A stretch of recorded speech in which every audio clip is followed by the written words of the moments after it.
within the UN headquarters, and there are meetings happening all the time. So we would need to finish on time. Thank you so much. I'll give you a minute. If you could kindly all sit down, we'll start.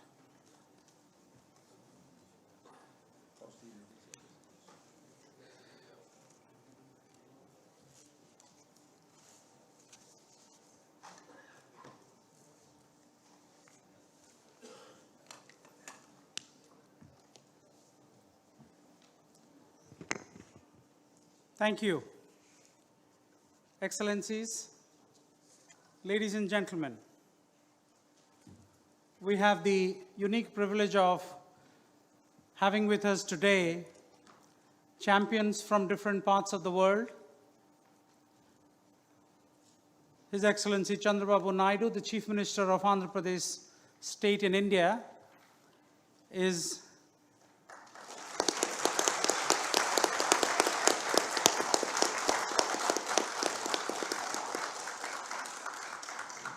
He's an iconic leader in India. And for those of you that know India for the IT revolution, it is popularly said that of every 4 IT experts in the world, there's one from India. And for every 4 IT experts in India, there's one from his state. Although the population of his state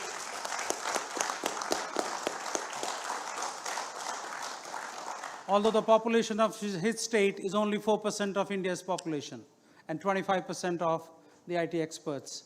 So thank you for your leadership and championship, sir. We're going to hear from you something very outstanding that you are doing in your province to completely change the future of your state, your country, and hopefully the world. So thank you for being here today. We have with us His Excellency Mr. Luhut Panjaitan, the Coordinating Minister of Maritime Affairs for the Republic of Indonesia.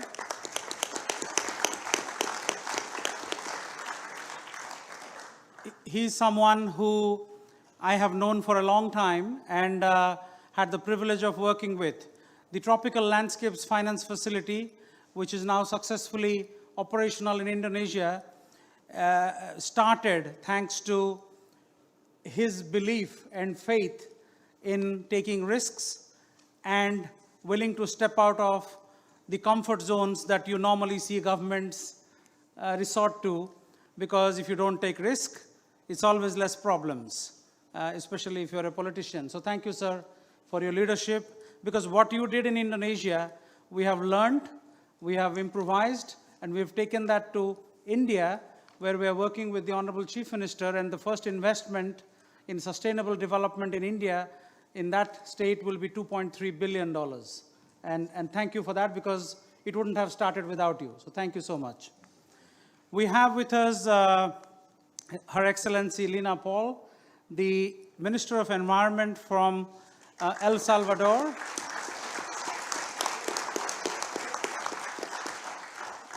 Minister Paul is a champion in every possible way I can describe, but more importantly, she's the driving force now behind the decade of ecosystem restoration that is now making waves, and different countries, different continents are now signing up to the great idea.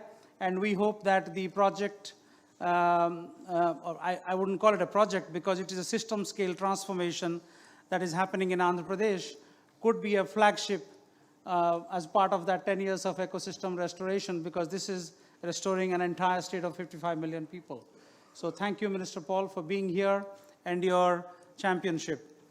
And last but not the least, we have a very, very significant environmental champion from Africa, Minister Vincent Biruta from the Republic of Rwanda.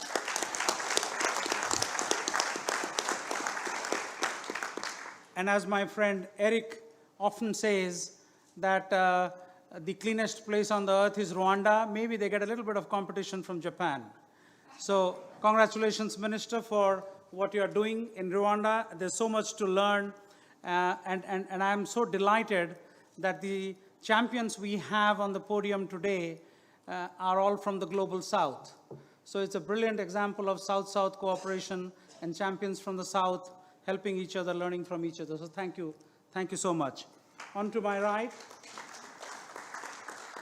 we have Eric Solheim, he needs no introduction.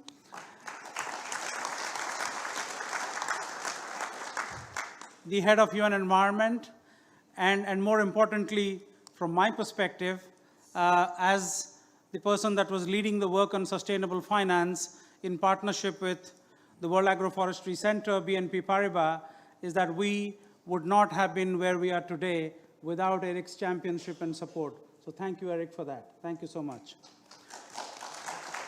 We are unfortunately missing Fumjile, the Executive Director of UN Women, because the timing of our event changed, so unfortunately she had to miss out on it last minute. But we are ably represented, she's ably represented here by Yannick Lemarek, who's actually someone who's been working on this for a decade or so, or even more. And Yannick has been a great supporter. I remember that Yannick was in Indonesia when we launched the Tropical Landscape Finance Facility in the Coordinating Ministry for Economic Affairs. Yannick was there representing UN Women in that launch event. So thank you, Yannick, for being there and being here now. Thank you so much. We also have a great environmental champion, someone who also is someone who I admire so much personally, Pawan Sukhdev, the president of the board of WWF International. And we have Olga Algairova, who's the Executive Under-Secretary General and Executive Secretary for the Economic Commission for Europe. And Olga's presence here is significant in the sense that much of what we are doing, either in terms of learning or in terms of sharing, there's much to happen in Europe. So we look forward to working with the Commission in Europe in a much stronger way in driving this whole sustainable landscapes and ecosystem restoration agenda forward. You will also be hearing from our friends in the front row, BNP Paribas, Laurence, IDH, the CEO is here, Joost Oorthuizen, ICRAF, the Director General, Tony Simons is here, from the Department of Economic and Social Affairs, and the Chief Economist of the UN, Assistant Secretary General Elliot Harris is here, the Executive Secretary of the Conference on Biodiversity, the Convention on Biodiversity is here, Ruth, who's the Executive Director of the Global Alliance for the Future of Food is here. So you'll be hearing from a lot of champions. Unfortunately, podium space is limited, so please forgive me for putting you in the front row. But I understand that the UN is very technology savvy, so everybody will be able to see you on the screen as you speak. So without much ado, let me start by just providing a little bit of a background to what is happening now. We know that globally more than 1 billion people depend on nature for their livelihoods, and everybody depends on nature for their livelihoods. But at least 1 billion directly are dependent on nature for their livelihoods. And it is also recognized widely that public funding on its own will not be sufficient to tackle some of the most defining challenges the planet is facing, which is simultaneously producing more food while stimulating economic growth and jobs at the same time as reducing deforestation and tackling climate change. It's quite a complex equation.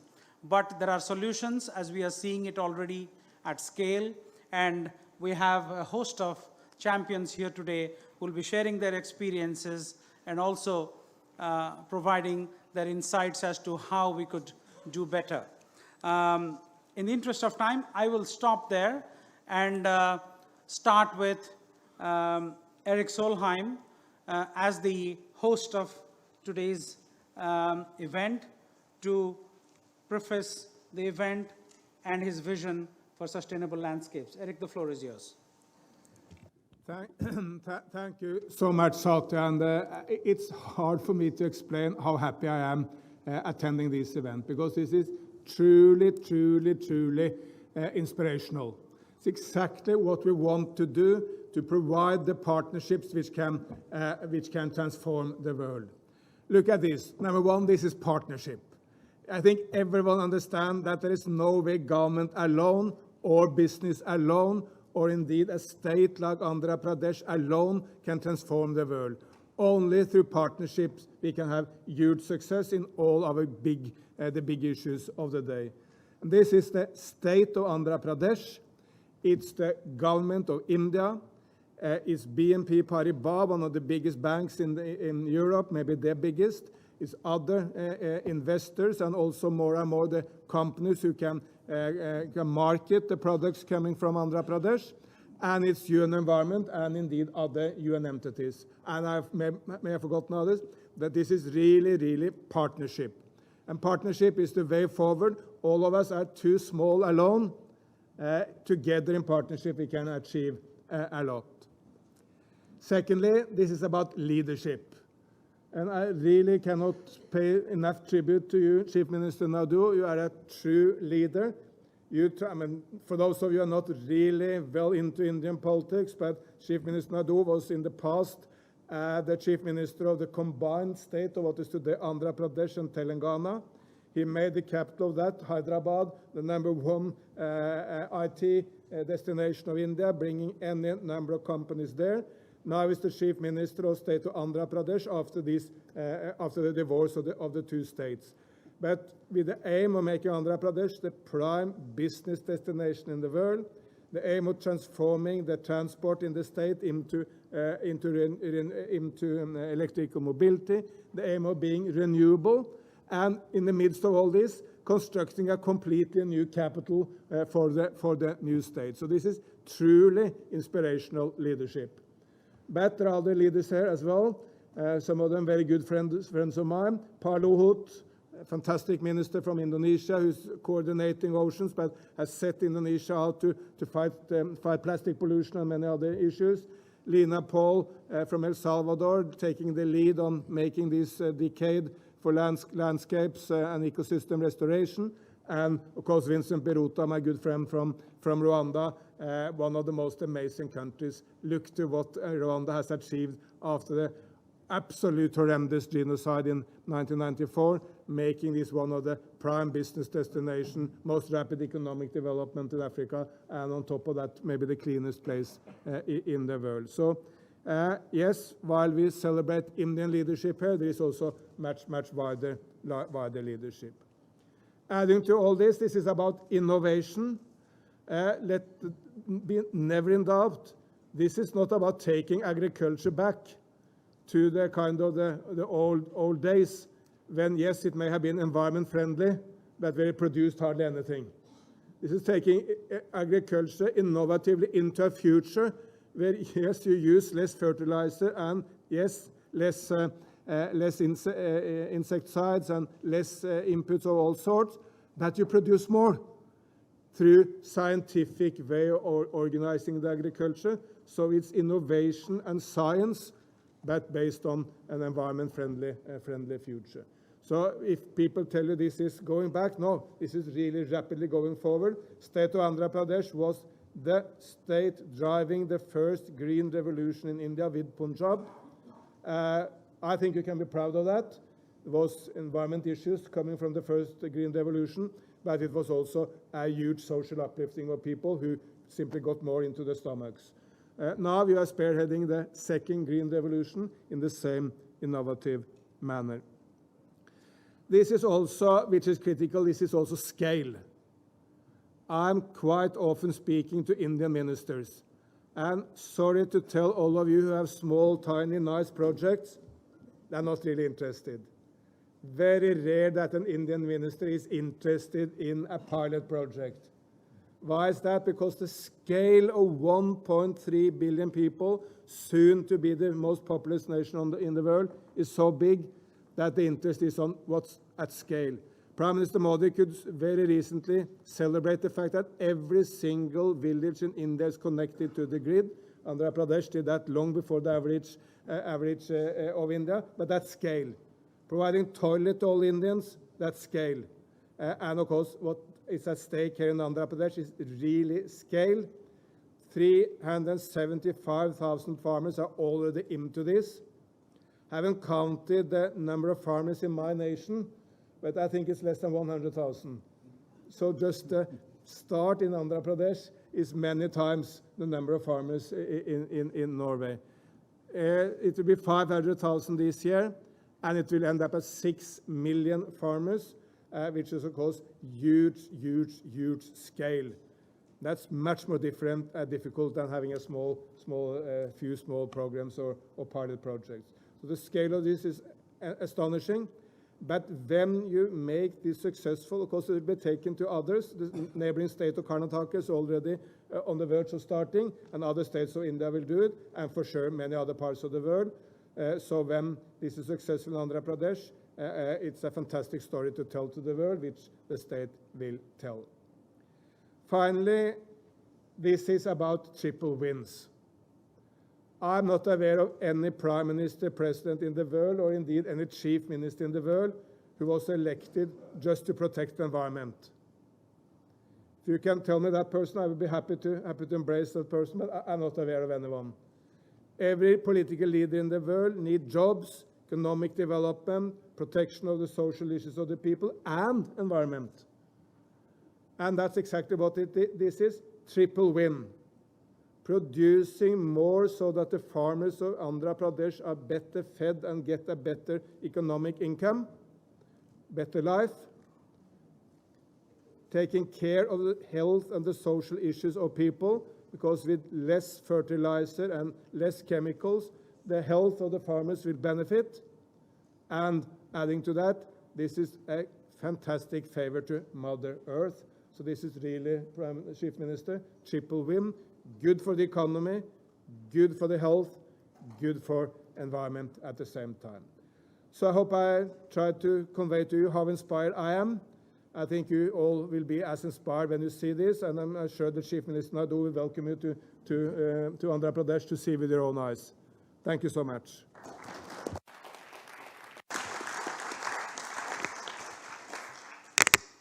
Thank you, Eric. Thank you for those inspiring comments, which so well articulate the transformative work that is going on in India, Indonesia, Latin America, and Africa, which we'll be hearing more of very soon. May I now invite Yannick Glamarek to offer his comments? Thank you. Thank you very much, Satya. Good evening, everybody.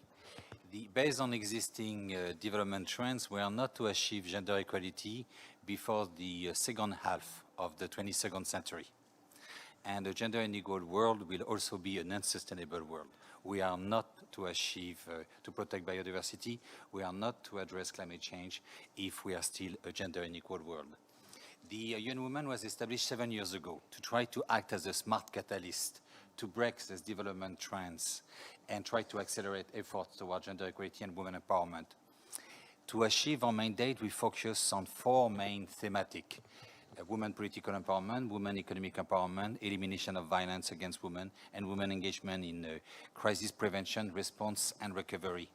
Now, in terms of women economic empowerment, the topic which is directly linked to the workshop today, one of our key priorities is to address the gender gap in access to productive assets, be land, technology, market, finance, or time. And because finance is such a big issue, we ended up trying to look at how can we be a smart catalyst when it comes to addressing the gender gap in finance. And we increasingly got convinced that innovative and digital finance could enable us to dramatically change the game for women farmers, for women entrepreneurs. Why digital finance? We believe that digital finance can at least provide 4 new types of services. The first one is that with big data and artificial intelligence system, we can now relatively easily incorporate environment, social, and governance standards into investment decision making. And that's the reason why UN Women was extremely proud to be associated with ICRAF and with the government of Indonesia and, of course, UNEP in launching the Tropical Landscape Facility. And our objective was to try to provide some technical assistance to make sure that the projects supported by this facility are not only green, but they are also socially inclusive. That means that they provide a triple development dividends in terms of finance, in terms of environmental sustainability, and gender equality. We are also working we are also trying to leverage artificial intelligence and big data to try to change the way financial institutions assess credit risk, etc. So that's the first element where we believe that sustainable digital finance has a huge potential. A second element is new business model. And here again, if we look at what is being done in India and in Indonesia, we are speaking about a new business model for decentralized renewable energy technologies and for sustainable farming system. And this business model leverage mobile banking, leverage Internet of Things, and leverage artificial intelligence. We are trying to leverage all these technologies by creating an ecosystem of mobile applications to address the gender gap in agriculture. We believe that with a mobile banking system, we can enable women farmers to have an idea about the overall area they farm, to be able to have an idea about how much they are willing to sell. We can help them in getting a forward contract from the buyers and use this forward contract as a collateral to get access to finance and increase their productivity. Because of the increase in yield, because of the reduction in post-harvest losses, and because of the better takeoff price, we can actually double the income of a woman farmer in 1 year. And here again, we are being associated with a number of UN agencies in this effort. We also believe that with innovative and digital finance, we can come with new sources of finance. And UN Women with UNCDF is right now working on a new instrument called Unit Life. And the idea of Unit Life is basically to try to get some micro grants from everybody when you go to pay for something during the e-payment, to try to address chronic malnutrition, and notably through addressing the gender gap in agriculture. And we believe that with digital finance, we have an entire new world of opportunities for citizen engagement. For example, it's possible with digital finance to try to assess what will be the impact of our purchasing behavior of what we buy on the carbon footprint of everybody. And that we can start providing this information to every single citizen, and therefore change your behaviors. And we can associate with this information some incentives for people to, for example, go for one type of purchase versus another one. One good example is Ant Forest. Ant Forest is an application that was launched by Alibaba Pay, which is now called Ant Finance, if my memory is correct, in August 2016. And now they have more than 300 users. And every time one of these consumers buys something which is environmentally responsible, for example, an efficient light bulb rather than an LED rather than an incandescent light bulb, they get some point, and this point are being used to plant trees. And so I strongly believe that we are at the beginning of a brave new world. And if we can create the type of alliances needed, we can truly leverage innovative and digital finance to align finance with sustainable development and break trends, not only for gender equality, but for all of the 17 Sustainable Development Goals. Thank you very much.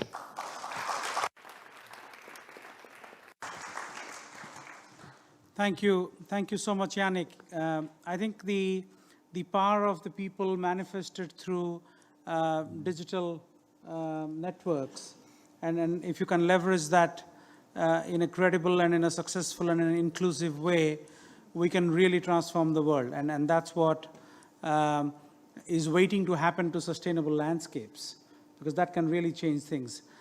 With that, let me invite somebody who has been at the crossroads of both finance and environment and of course the green economy. Pavan Sukhdev, who has in his past life been a professional banker at the highest levels, and now an environmental champion at the front lines of both advocacy and ideas. Let me invite Pavan Sukhdev, the president of the board of WWF International. Pavan, the floor is yours.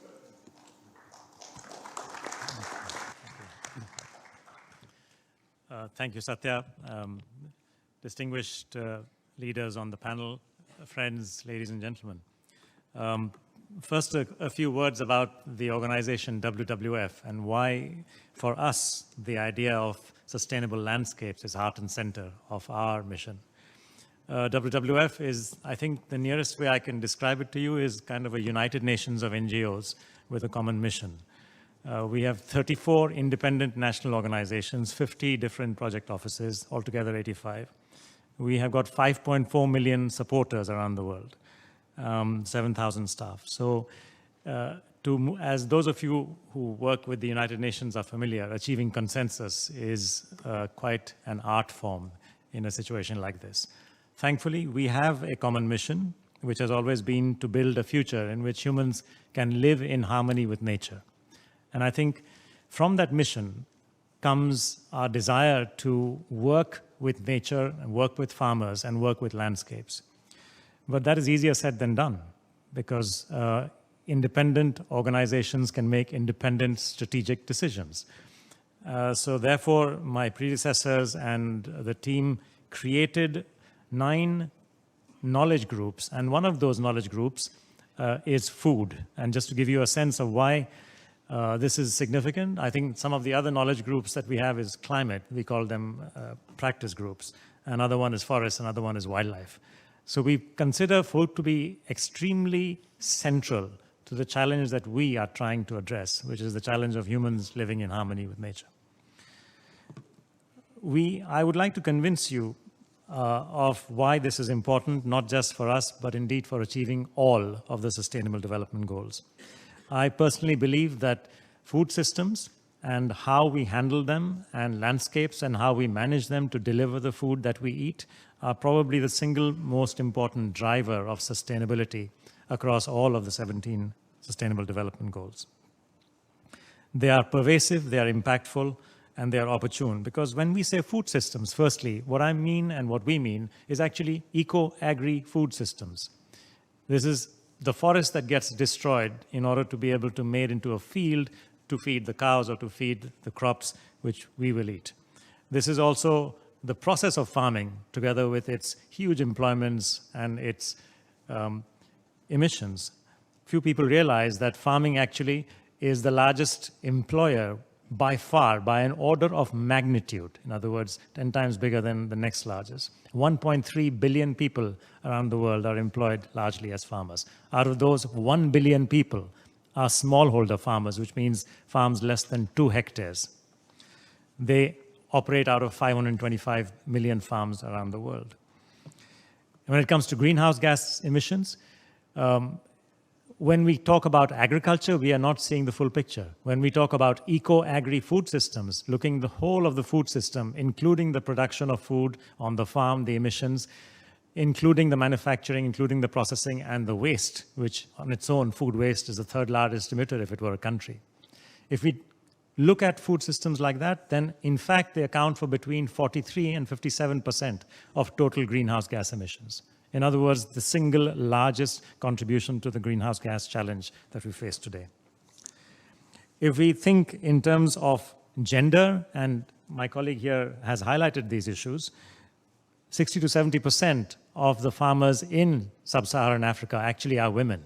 When we talk about equality, the SDG, we cannot do that without looking at farming. So, in a nutshell, whether it is climate, SDG 13, or whether it is the poverty, SDG 1, or whether it is food, hunger, SDG 2. Indeed, even if we look at something not directly obvious like health, SDG 3, it has now been found that our diets are the #1 driver, the #1 cost of health. We are here talking about diseases which are lifestyle diseases which are driven by the kind of food we eat and the marketing and advertising that drives that, including common problems such as obesity and diabetes, and less common problems but very dangerous ones such as endocrine disruption and indeed antibiotic resistance. These are all associated with food systems. So we can't solve SDG 3 without addressing food systems either. I feel that one of the biggest opportunities on the flip side is if we get smallholder farming right. I feel this because not only if we can address the livelihoods of 1 billion people, if we can address their opportunity to craft a better life, we will have addressed numerous problems simultaneously. Not only is it a question of addressing SDGs 1, poverty, and 2, hunger, we would have created the opportunity for them to lead more fulfilling lives. And at the same time, having addressed gender equality issues, SDGs, to do with the climate side as well, because the type of farming they engage in. But what can policymakers do? And I feel that policymaking in the developing world truly needs to focus on 3 particular aspects of the smallholder farm. About its yield, trying to increase the yield in a sustainable manner, about its risks, and part of the risks are the health risks of farming in an unsustainable manner, which directly affect the farmers, but part of the health risks are also to do with soil health and indeed the health of those who eat the food that is grown there. So addressing the lower risks and also addressing the climate risks which directly impact the success of farming. And lastly, the importance of fairer prices. So today's smallholder farmer, so important for our livelihoods, they grow more than half the food that we eat, and yet so neglected in terms of policy driver, I believe needs to be focused on in terms of sustainable and higher yield.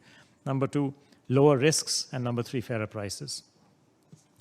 If I were to identify projects that actually do achieve that, frankly, and I'm not saying this because Chandrababu Naidu is here, but because I really do believe it, and because Vijay Kumar is here, who has done such an outstanding job with his colleagues on the ground, or because Satya is here, who is a friend and with the United Nations now and has done so well, or because Eric, who has been supporting this project.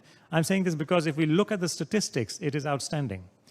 Smallholder farming in Andhra Pradesh, being done through the ZBNF, the Zero Budget Natural Farming Initiative, has actually been working in exactly that direction. And that is why I'm so pleased to be sharing the podium with all of you who are involved in this. You have managed to demonstrate over several years that the yields are higher, no matter whether it is the 8 kinds of rice varieties you grow, or the chilies, or the red gram, or the black gram. You have achieved higher yields whilst also constraining the costs, and therefore higher returns as well, not just higher yields, but higher returns for the farmer. You have been able to lower the risk, and I hear this when I visit your farms there.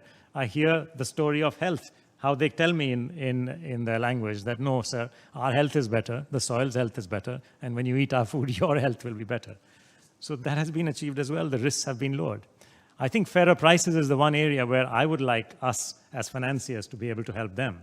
Because at the end of the day, that is about certification, that is about markets, and that is about financing. So I'm very pleased to have our friends from BNP Paribas here with us in today. And we hope that through this kind of partnership, which Eric referred to, we will be able to take, with the support of all of you, these initiatives like ZBNF and others who are following in their footsteps to the next level. I believe this is an idea whose time has come. I believe we are the people to make it happen, and I'm truly honored to be in this group here to support you as well. Thank you.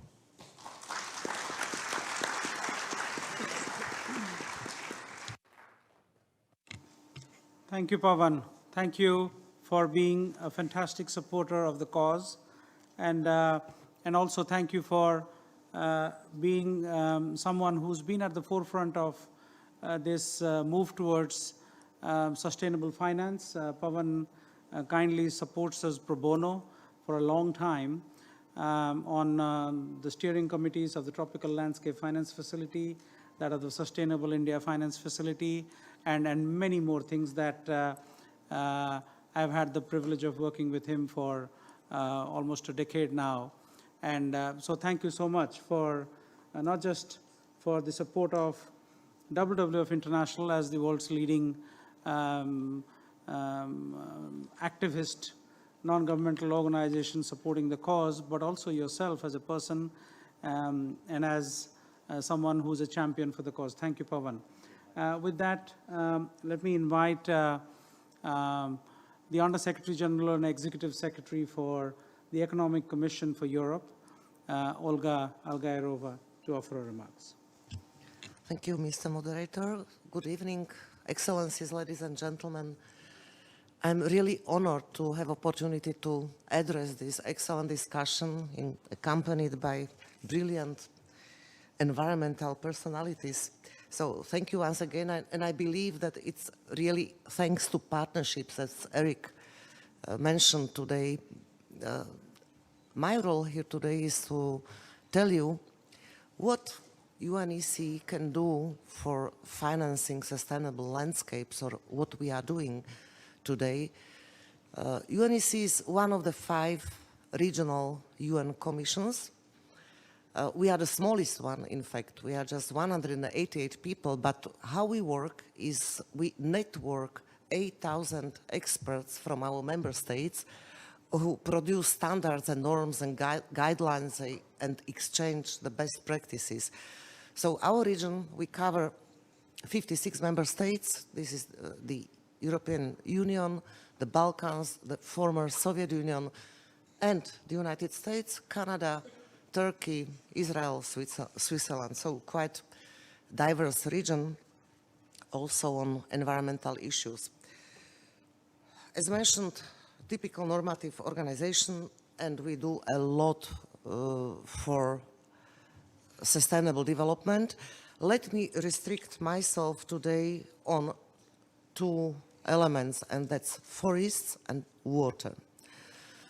Speaking on forests, in my opinion, the market mechanism don't always address or allocate resources for where needed. Concretely, what I'm speaking about is the value of environmental services provided by forests and also other natural capital. I'm sure we all would agree that there is a great value of sitting in the shade of a tree. But adding more to that is forests are protecting us from landslides, from floods, from avalanches, and of course they contribute fantastically to cleaner air, cleaner water, and climate. Let me give you some numbers. Recent research assesses the value of environmental benefits by forests at $16.2 trillion per year and wetlands services at $26.4 trillion per year. Still, critical financing is missing and opportunities are missed.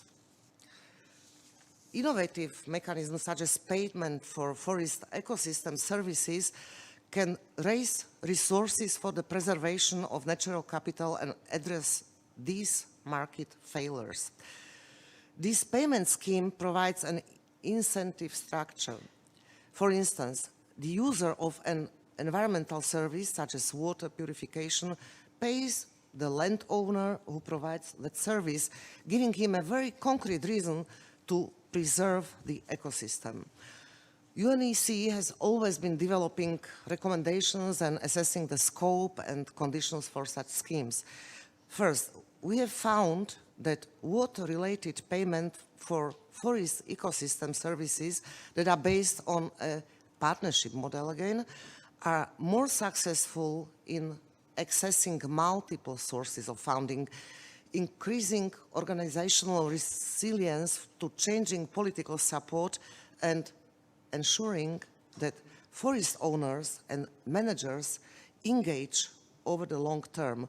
And second, we also found that we can make these schemes more cost-effective if we focus on ecosystem service bundling, recognizing that forests are a single ecosystem that provides multiple related services that can be combined in a single credit. Moreover, such schemes can provide important co-benefits such as carbon mitigation, biodiversity conservation, and social benefits. We have a publication that will be coming in the near future titled Forests and Water, Valuations and Payments for Ecosystem Services. I hope you can keep your eye for that. It will contain recommendations for how to deploy such payment schemes effectively, including the sources, both national and international, are primarily targeted to national and local projects.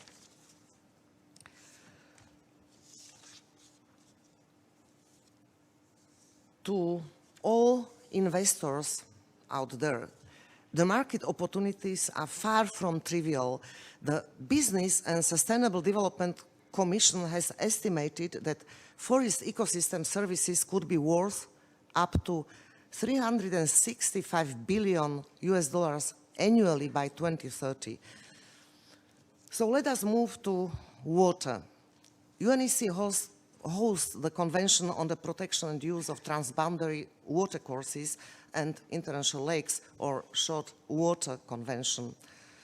Over 40% of the global population lives within transboundary basins and aquifers, making the successful management of these resources essential to long-term poverty reduction, sustainable development of the environment, and in many cases, longer-term political stability. Many of those basins are very vulnerable to climate change. By the way, the Water Convention became global now because we have recent accession of Chad and Senegal, so it's not anymore just regional convention. According to estimates by the World Bank, investments in water infrastructure need to triple to $114 billion per year to meet SDG targets 6.1 and 6.2. For such big investments to be sustainable and viable, they need to take into account the transboundary context. Therefore, there should be developed in cooperation between riparian countries. But many countries face difficulties in financing such transboundary cooperation because of lack of sustainable funding models and because the benefits are not always known. Moreover, many funding sources, both national and international, are primarily targeted to national or local projects. First, if we want bankable projects that will be attractive to public and private investors, we need to understand and manage the special risks and complexities of transboundary river basin projects, such as the involvement of multiple countries, legal responsibility, and mandate for implementation, and the challenges of sharing upstream and downstream benefits and commitments. At the same time, the transboundary context offers risk mitigation tools that are not available in single country projects, especially when the national river basin organizations are in place. These tools include cooperation agreements, risk sharing, and additional resource leveraging potential. The transboundary context also complicates blended public-private financing models. Specific guarantees were traditionally only designed for national contexts, but are now also offered by World Bank and IFIs for the transboundary context and need to be tested. I already mentioned UNEC's Water Convention that can help to create an enabling environment for investments. This Water Convention can increase sustainability of cooperation projects and reduce investment risks thanks to the legally binding long-term commitments made by countries and its continuous support for cooperation. Convention supports countries and basins in raising funds for transboundary basin development, In fact, we are organizing a global high-level workshop on precisely this topic with the World Bank, EIB, ADB, GEF, and others on 9th of October this year in Astana, back-to-back with the 8th session of the meeting of parties of this convention. I'm pleased to report that this support is available to all member states. As I mentioned, this convention was offered to be global a few years ago, and we have these recent African accessions. Ladies and gentlemen, in the UNEC region, there is a very high need to invest in repairing, maintaining, and upgrading old water and sanitation infrastructures. This, again, represents a financing challenge, but it is also a development opportunity, considering also the interlinkages between the water, energy, and food and ecosystems. It is important to plan resource use in an integrated manner.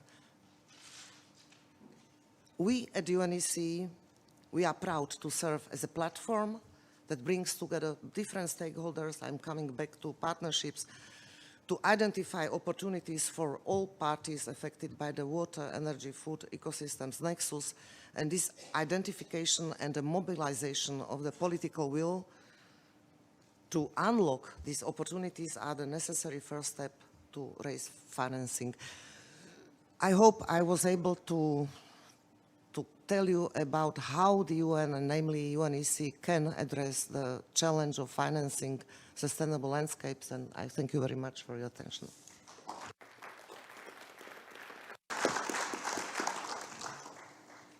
Thank you very much, Olga. I think what you mentioned is very important because it very much outlines and highlights that the challenges are no different in any part of the world. Their complexities may be a little different from one part to the other, but in every part of the world we need to find sustainable finance to make the climate equation tick and work for everybody. With that, I have the pleasure of inviting His Excellency Mr. Chandrababu Naidu, the Chief Minister of Andhra Pradesh, to offer his remarks. Mr. Naidu, the floor is yours.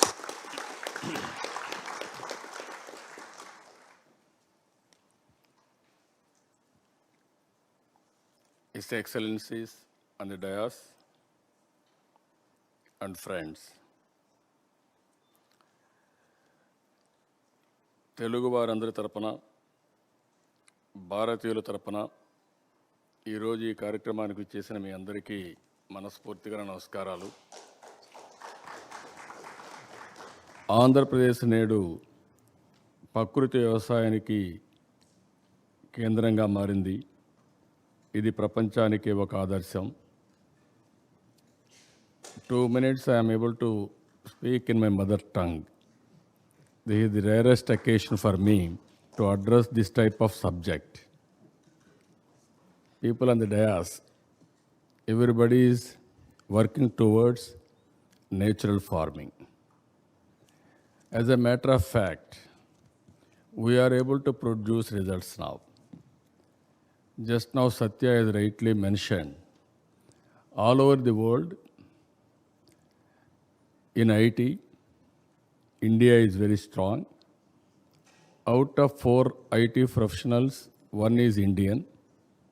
Among Indians, out of 4, 1 is from our state. If you see today, either Google CEO or Microsoft, they are all Indians. Now I am taking a subject. I promoted technology in a big way for the last 2 decades. Now I am promoting technology and nature together. It will do wonders. That is where we are going for natural farming. I want to explain today India's first natural farming state, 6 million farmers, 8 million hectares, 50 million citizens.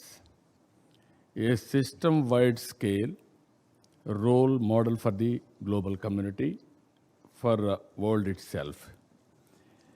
If you see here in my state, it contributes 28% to the state GSDP from agriculture. 62% of population depends on agriculture and related activities.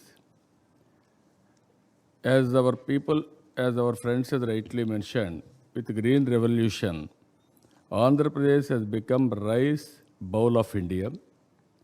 8 million hectares cropped area, diversified cropping systems, second longest coastline, 974 square kilometers, India's largest producer of fruits, eggs, aquaculture products.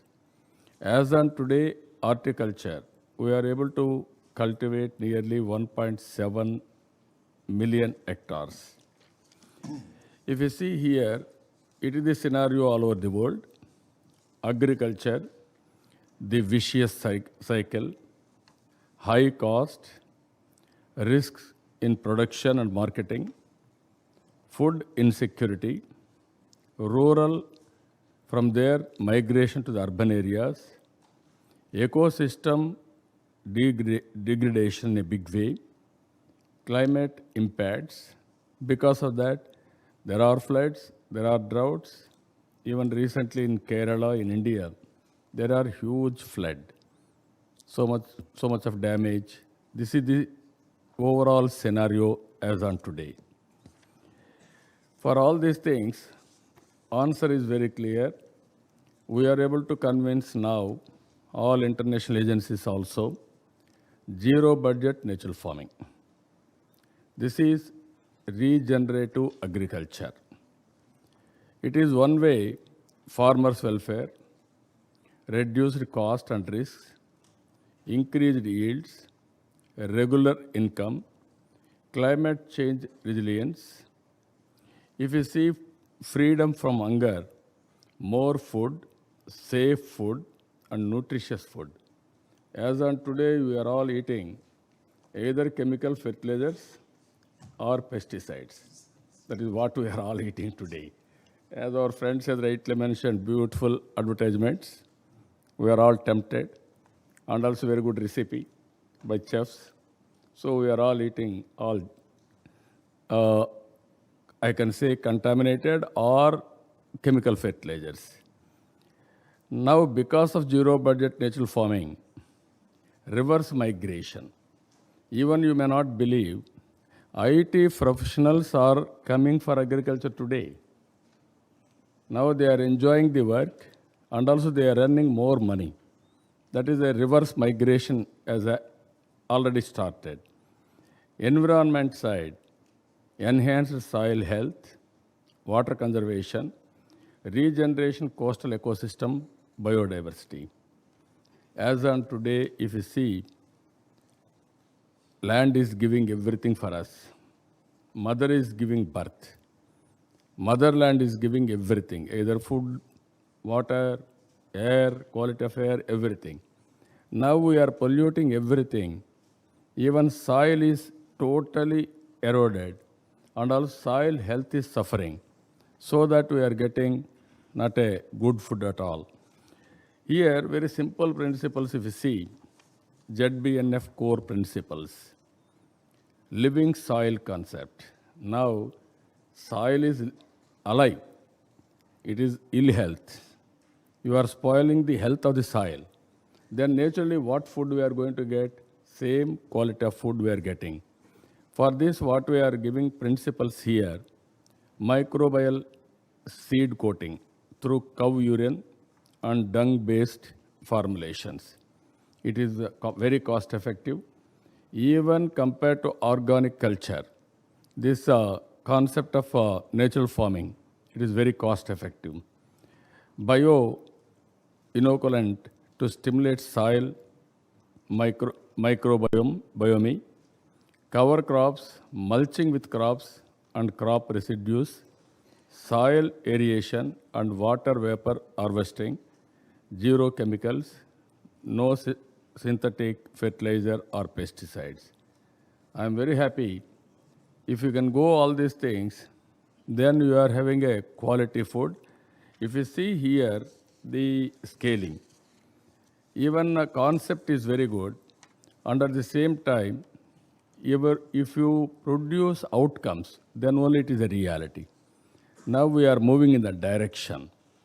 To change a farmer, whole village approach we have taken up.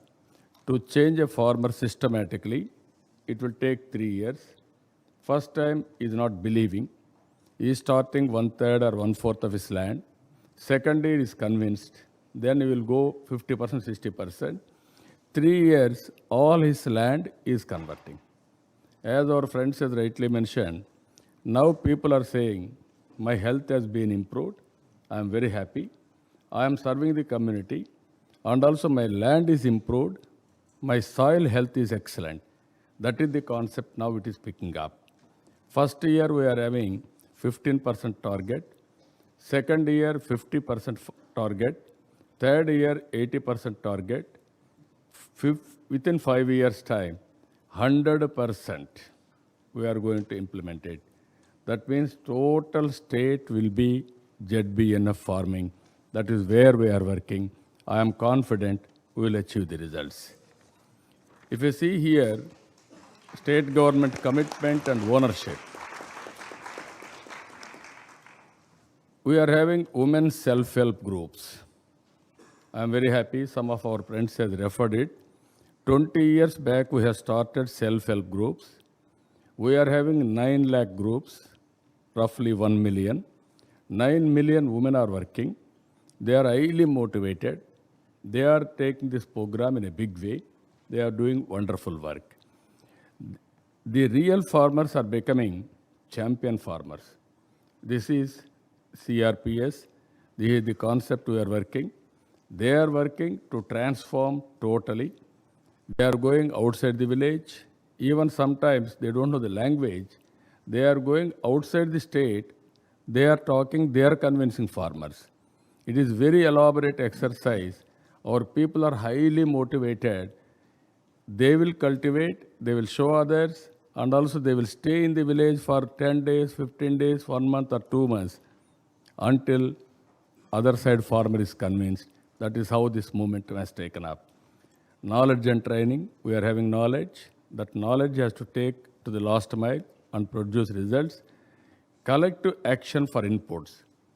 This is Uberization we are taking up so that in a village, as a festive atmosphere, they are supplying inputs and they are sharing, they are working in a big way.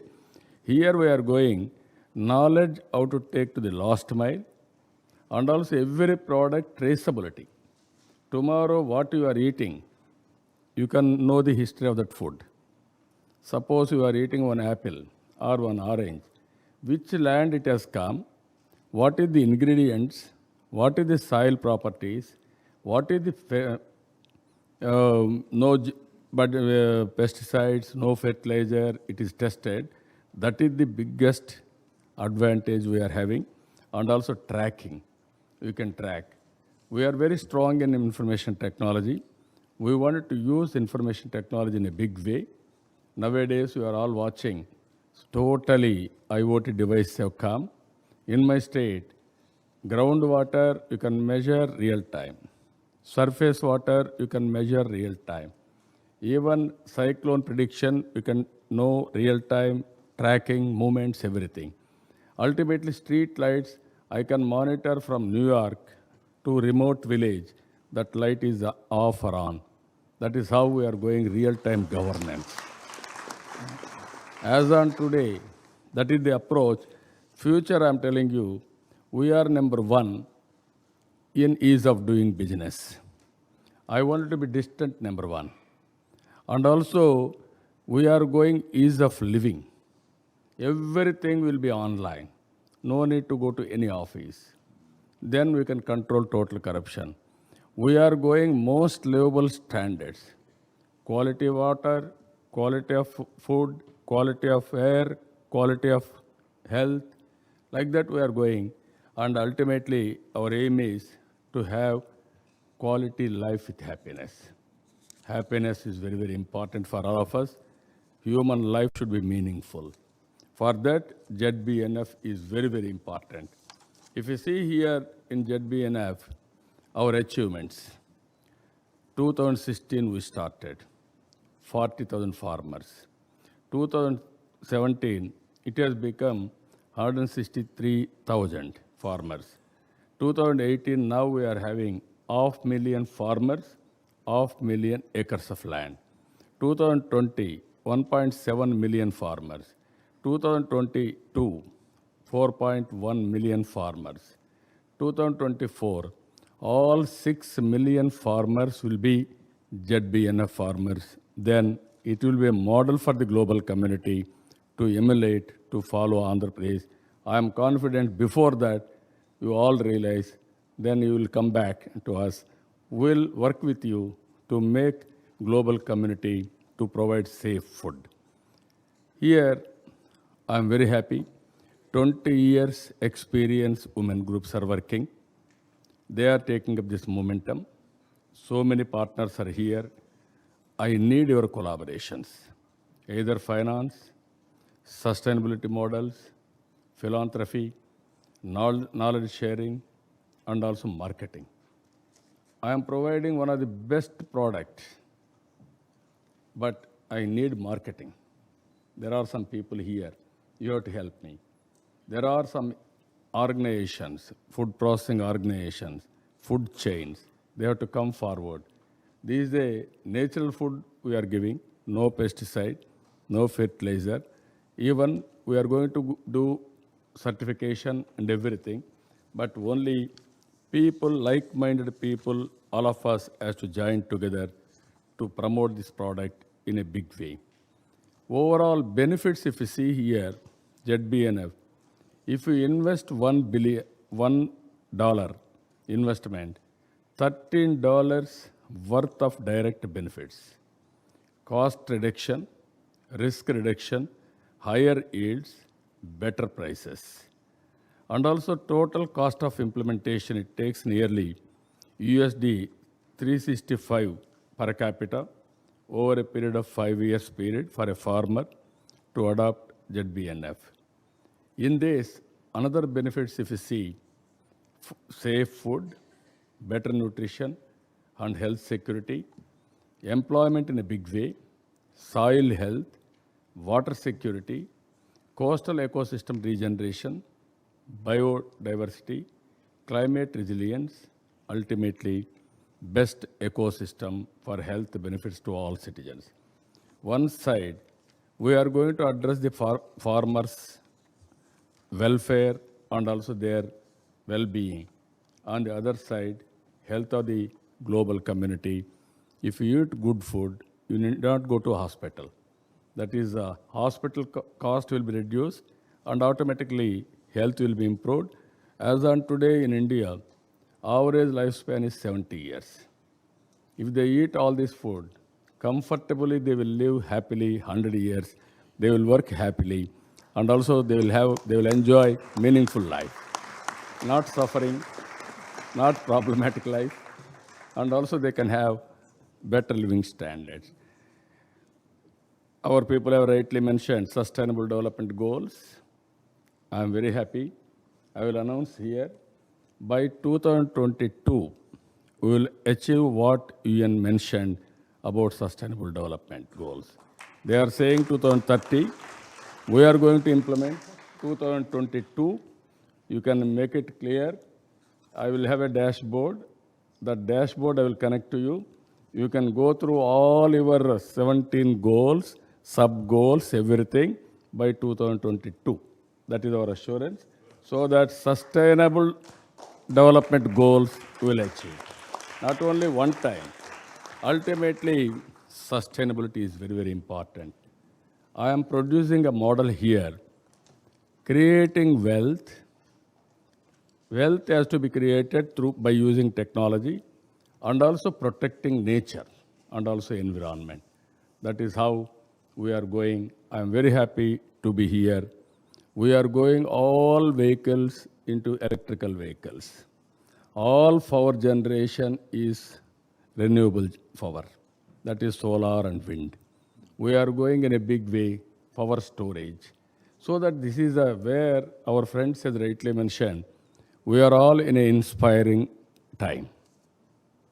You wanted to get it done, anything, you are capable of getting done anything in this world because of technology and also knowledge and also IoT. If you use all these things for better living standards, it is possible. I need one thing from all of you. Seeing is belief. Our friends have come, they saw, they interact with farmers, they are totally convinced. I am requesting all of you who are all assembled here, come to Andhra Pradesh, be our state guest. You will witness what we are doing. If you are convinced, you help with our concept, and also you take our concept for the benefit of the global community. I am very happy. I have addressed so many meetings in information technology and economic reforms and so many things. Today, it is a very inspiring time for me. This is a very good occasion for me to promote natural farming. This is a rare occasion. So I am very happy. The leaders who are all here, you have to take this concept on a fast track to the, to the global community. I am confident UN is doing excellent job. I appreciate their efforts. With their support, with their involvement, we will work together to make this concept a win-win situation, and already we have achieved proof of concept. It is only a scaling now. That is system-based scaling. If I achieve this, then it is sustainable. For that, what I am requesting all of you, you have to help me in providing knowledge and also documentation and also testing continuously so that others will believe immediately. Otherwise, people are thinking without fertilizer, without pesticide, how can we produce agriculture produce itself? How can we produce food? That is the scenario, that is the psychological feeling all of us are having. But our forefathers never used fertilizer. They never used pesticides. They have gone only with natural farming. That is where we are reinventing now. I need all our cooperation, and I'm very happy. I wish all the best. By eating natural farming food, you will also live 100 years or 120 years. So we will supply to start with. Afterwards, you can produce in our country, in your state. This is where we are here. I am very happy and thankful to you. Thank you, one and all.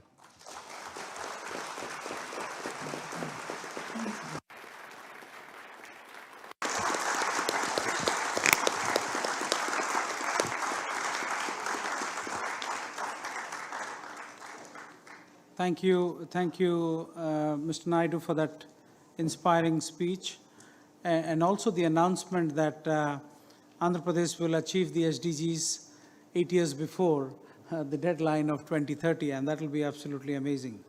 And we look forward to working with you and the other leaders. I want to recognize the Finance Minister of Andhra Pradesh, who's here, the Agriculture Minister of Andhra Pradesh, who are also here. So it's a and we look forward to working with you. We are already working with you, and we look forward to working with you. That brings me to where it all began for us in terms of our work on sustainable finance. A champion without whom we wouldn't even start. Pa Luhut Panjaitan, who was then the Chief of Staff to the President of Indonesia, with whose blessings and active support, the Tropical Landscapes Finance Facility idea blossomed into something that we are all proud of today. But he's also a champion on oceans and a champion on plastics and a champion on so many environmental issues that is confronting the world. Indonesia is the 4th largest country in the world, and also it is a microcosm of a lot of geopolitical realities that we see in terms of sovereign states. It is 17,000 islands, so it's at some level it is small island developing states as well, if you take the smallest islands within the archipelago. It's a huge country in terms of geographical spread, almost spreads half of the globe literally from one end to the other. Starts somewhere close to India and ends somewhere close to Australia. It's that wide, and it's an oceanic state with tens of thousands of kilometers of coastline if you take all the islands.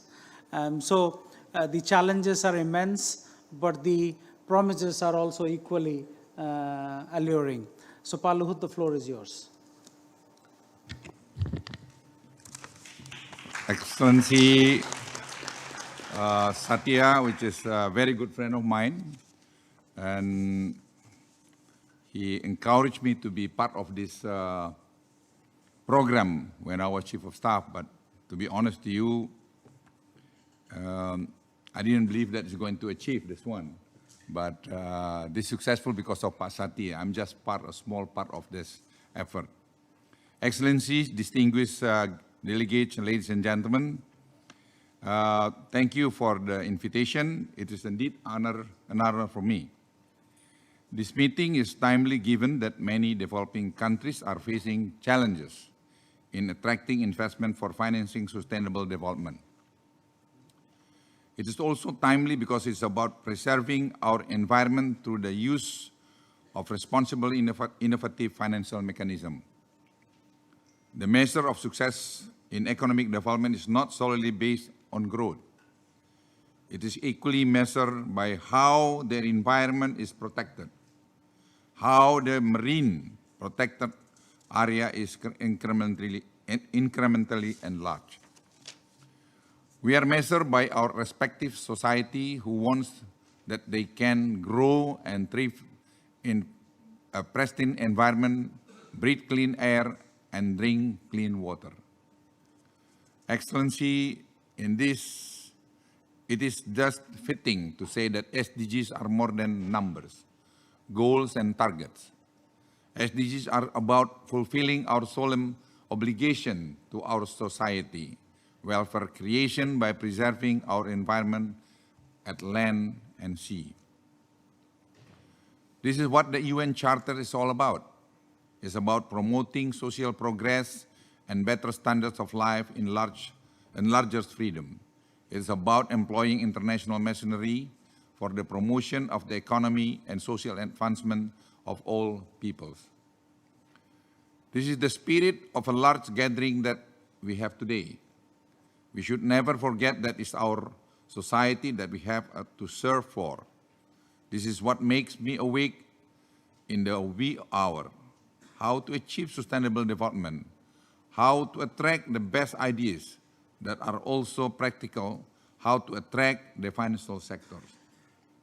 We support the involvement of the financial sector in this effort. No sector, country can function without resilience and vibrant financial sector. The financial sector has unique responsibility in achieving SDGs. Fulfilling SDGs also serve their own interests. A more stable and prosperous long-term future is critical for all of the world's largest institutional investors, which is certainly exposed to global environmental, social, and economic shocks. But this is not only about protecting downside risks. SDGs also open historical opportunity for the financial service industry. As awareness of the urgency of global challenges increase between consumers and regulators, the world is at the beginning of major shift towards an impact economy, where sustainability and social impacts are fundamentally incorporated in investment, production, and consumption decisions. Indonesia recognized that sustainable business model related to SDGs can bring economic opportunity worth up to $12 trillion by 2020. Albeit this fact shows that efforts to mobilize global investment toward SDGs are daunting tasks. A number of large-scale projects that can be invested in developing countries has declined since 2012. It has even grown flat since 2015. Thus, we welcome all innovative financing models. We believe that it can be adapted and improved to fulfill our Paris Agreement commitment and Sustainable Development Goals SDGs. Promoting ecotourism in our coastal areas is one of our priorities. Women living in coastal areas will experience an increase in welfare by engaging in ecotourism. We are also in the process of designating more marine protected areas. What is the use of having a large body of water if our seas is polluted and destroyed by unsustainable practices? Global and regional financial sector are also need to finance more projects that can support environmentally friendly ocean-going ships, to name a few. Distinguished participants, let me tell you about the two innovation projects in Indonesia. The dual story of tropical landscape finance facilities. They've been working together with Pak Satya the last 3 years. One on the rubber plantation. Tropical Landscape Finance Facility has rolled out sustainability bonds to the amount of $95 million. It will be utilized to finance sustainable industrial rubber plantation companies in highly degraded lands in the provinces of Jambi and East Kalimantan. The planted area will function as a buffer zone to protect national parks and are threatened by encroachments here. Around 45,000 of 88,000 hectares will be reserved for local community livelihoods and conservation activities. This is more than 50%, and 16,000 jobs will be created when the development of the industrial plantation has reached maturity. This is what our aim. It's about maintaining a delicate balance between fulfilling our obligation to job creation and environmental protection. This requires government to listen to all sides, to find solutions that will address the concern of the multitude. Another story which is close to my heart is a small farms in palm oil plantation. Sustainable palm oil can play a large role in achieving SDGs, especially in the poverty alleviation. In Indonesia, the palm oil sector employs around 17.5 million young and old people directly or indirectly. Imagine these 17.5 million women and men, 17.5 people with dreams and hopes spread over 3 time zones of Indonesia. Through Tropical Landscape Finance Facility, we hope by next year we can close $1 billion to finance the replanting of oil palm plantation or small farmers. For any large-scale projects involving large number of people and capital, the seed of adverse effects is almost inevitable. We understand there are some concern about the environmental impact as they are concerned about peatland plantation in other parts of the world. Indonesia is pushing hard for our industry to implement sustainable palm oil in production that comply with the Sustainable Development Goals. We engage civil society to implement programs and reforms needed to achieve this goal. We call upon other stakeholders to work together with us constructively. I believe no issue cannot be solved under the sun when it's mean well, when we work collaboratively. This gathering is about pulling the best ideas, pulling the best intention to create a future that we can be proud of. Indonesia, together with UNDP, is the process of establishing Archipelagic and Island States Forum, a place where 46 archipelagic and island states solve pressing matters that threaten our livelihoods with smart and innovative solutions. Climate change and marine plastic debris are some of them. We hope it can be agreed by early November 2018. Distinguished participants, in sum, this meeting is all about promoting social progress and better standard of life. It is about coming together as a responsible international community to bring about economic growth and social advancement of all peoples. We are very pleased with the public-private collaboration platform like TLFF financing facilities. It helps translating political commitments to achieving SDGs. Many innovative financial instruments and mechanisms have made tremendous impact by integrating social factors into the financial system. This is commendable. We, the international community, have to encourage more innovative, but innovation has to be grounded on three main objectives, that is maintaining stability of the financial system, welfare of the multitude, and bestowing future generation with pristine environment. We have 12 years to meet our commitment. Each and every step counts. Ladies and gentlemen, before I conclude my speech, let me also add a little bit about Indonesia. Indonesia is the largest archipelagic country. We consist of 17,000 islands, and now we have 3 time zones. Our coastline is 108,000 kilometers. So we also are facing a lot of a problem about the poverty, but we are successful so far. I think the best achievement in our government today, the poverty we bring down to 9.88%. But this number, still huge number of population, like 25 million. 0.9, which is, I think, this is a target of government Indonesia to bring down by next year below 25 million. So, ladies and gentlemen, developing countries, emerging market like Indonesia, facing this kind of problem. So, if we work together, like Minister Naidu explained to us, I think we can achieve a lot of objective, a lot of progress in the near future. Let's work together.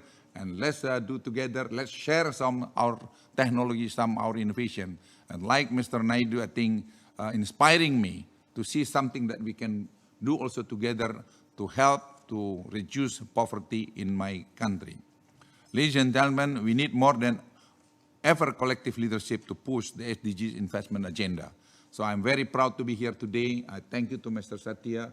Thank you to all friends here, and I do hope that we can see some progress in the near future, not only meeting in such a very beautiful room like this, but I'd like to see also on the ground, how do we deal with the poverty in our own country.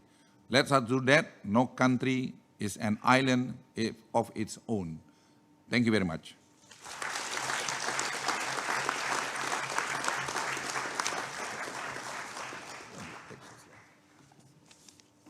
Thank you so much, Pak Luhut. Coming from you, a country of 17,000 islands, it really resonates that no country is an island of its own. So thank you so much. And thank you for the friendship, your partnership, and thank you for your leadership. Let me now invite Her Excellency Lina Paul, the Environment Minister of El Salvador, for her efforts to initiate this global decade of ecosystem restoration, and also insights from her part of the world, Latin America. Mr. Paul, the floor is yours.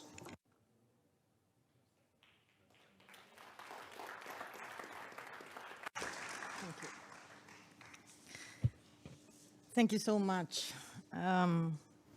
It's wonderful being here in the middle of a lot of champions of the restoration. And actually, this is the reason that El Salvador launched this initiative about the decade of restoration. It's because we have a lot of experience around the world. I would like to talk about mine own program, but I'm not here saying that. I'm not going to do it. But we built a very comprehensive restoration program in El Salvador. And it's obvious. In the last IPCC report, El Salvador is one of the most vulnerable country because of the effect of the climate change. So it's not only because we want to restore and we want better production, it's because we need to adapt to the climate change. And obviously, restoration is one of the most effective way to adapt to the climate change effect. In my region, we lost about 4% of our GDP every year. In Africa, more than 5% of our GDP. So we need to accelerate our initiative. We need to scale, as Eric said, about this restoration program. And obviously, it's not only about environmental talking or environmental stuff, it's about economy. It's about accomplish the SDG. It's about to put all the agendas that we have about biodiversity, climate change, land degradation in one objective. The biggest companies now, they are demanding supplies and raw materials that meet high environmental standards. For example, Coca-Cola and Bacardi, they are request Bon Sucro certificate to the sugarcane producer. That's why I always drink Bacardi and Coca-Cola, just for environmental reasons. But the bank also is strengthening and focusing more on evaluating the risk associated with the investment that they finance, including environmental risk, rather than just relying on the credit record. So it is an urgent matter. It is important for environmental reason, but also for economic reason. That's why El Salvador and the Bone Challenge initiative, the El Salvador commitment was to restore the half of the country. And everybody say, come on, a small country, a financial problematic country, is gonna commit with the half of the country. And as I said in this meeting, it's not only a commitment, it's a necessity if we want to be a developed country sometime. So for us, for El Salvador, a small country in Central America, restoration is something that we have to do. So when I heard in different meetings the champions like Rwanda, like Indonesia, India, and others, I said, the problem is that they are walking in different paths, in a biodiversity path, in a climate change path, in a desertification path, and we have to integrate all the agendas in terms of restore our planet. So we launched this initiative. Why don't we have a decade, the next decade, for the ecosystem restoration, 2021-2030. And why can we not put a common vision? All the people are here, but others in a common vision and integrated agenda, and to push and to scale in the planet. So restoration for us actually is possible. Restore the planet is possible. As you said before, and I know it's the same with the other, it's not only possible, but it's profitable. So fortunately, this has been adopted successfully for others. Africa, in the last ministerial meeting, put in the resolution that they support our agenda. All the countries in our region, in Central America region, have support our proposal. So the UN Decade of Ecosystem Restoration will enable the generation of different strategy streams that will boost action, a common vision, and as I said before, cooperation and mobilization of knowledge and marketings and so on. And the most important thing is more engagement. We have to do it. So thank you so much for being a huge support.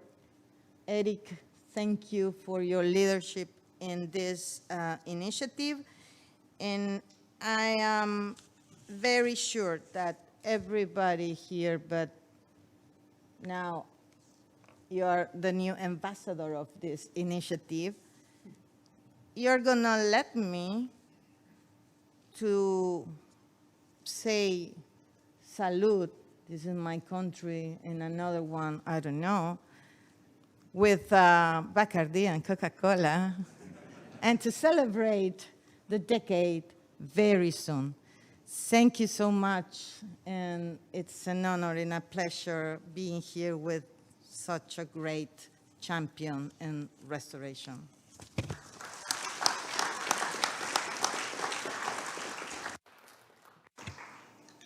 Thank you, Minister.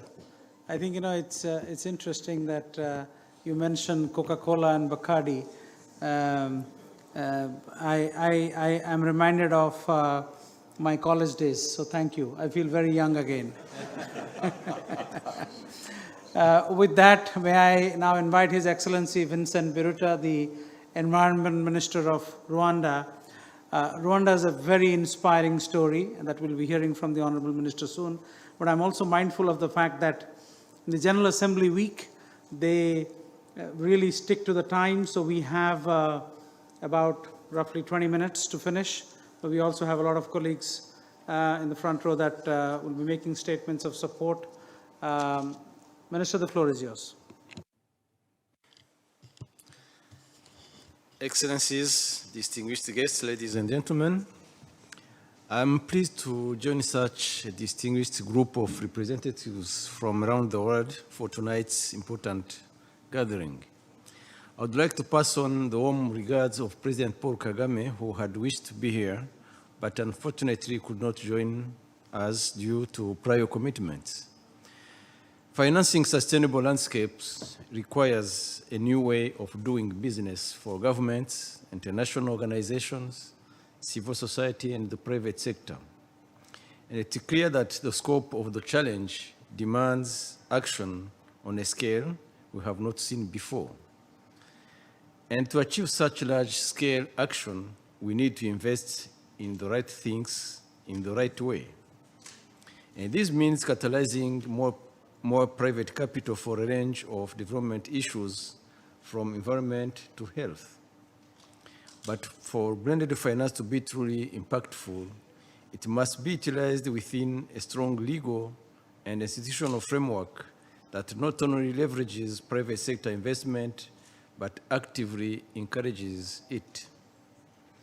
Rwanda understands the challenge of sustainable landscape management with a hilly terrain, intense cultivation, mining that leads to siltation of our rivers. The country is already facing the impacts of climate change. More intense and frequent flooding has most recently caused landslides and tragically the loss of hundreds of lives. And this is just one reason why Rwanda 2 million hectares under restoration by 2020. And when I say 2 million hectares, for Rwanda it just means a border-to-border restoration program. And this pledge was under the Bond Challenge, our Bond Challenge obligations. But we cannot allow climate change and unsustainable practices from extractive industries to undermine the progress we are making in landscape restoration. We must utilize the latest knowledge from around the globe in response to these challenges and scale up the good work already underway. In Rwanda, we have begun to use natural capital accounting as a way to better understand the value of ecosystem services and the investment opportunity for the private sector to play a role in protecting such services. This work is creating a national framework for the payment for ecosystem services, a critical element in enabling private capital to support adaptation, mitigation, and conservation. Another important approach is streamlining national and international flows of climate finance to ensure it is used effectively and in line with national development objectives. To harness these diverse sources of finance, we established the Rwanda Green Fund, which invests in transformational environment and climate change initiatives, including sustainable landscape restoration. Over the last 5 years, the fund has raised approximately $130 million for strategic climate resilience investments in Rwanda. These initiatives have created more than 135,000 green jobs, provided more than 57,000 households with improved access to off-grid clean energy, and protected 20,000 hectares of land against soil erosion. They have also supported more than 100,000 people to cope with the effects of climate change and planted 40,000 hectares of forest. While these represent significant progress, much of the fund's capital has come from development finance. This is an important source, but we know that to achieve our goal of building a developed low-carbon economy by 2050, we will need to harness a wider array of finance. As a result, the fund is now working with partners to design new financial instruments that will make it easier for the private sector to be part of our environmental protection initiatives. From the development of a green bank and climate bonds to equity stakes and guarantees, a number of financial tools are being explored that will harness the principles of blended finance to drive private investments. We are pleased to be partnering with the Global Innovation Lab for Climate Finance to develop and test such instruments, and are confident these efforts will lead to a significant upscaling of climate action and sustainable landscape restoration. As countries around the world undertake similar processes, we must share our experience with one another so that we may all benefit from these new financial mechanisms. The private sector has long been a missing piece of the puzzle, and now it's time we send the strong signal that the Paris Agreement and the Sustainable Development Goals not only represent obligations and targets, but also opportunities to expand prosperity around the world. I thank you for your kind attention.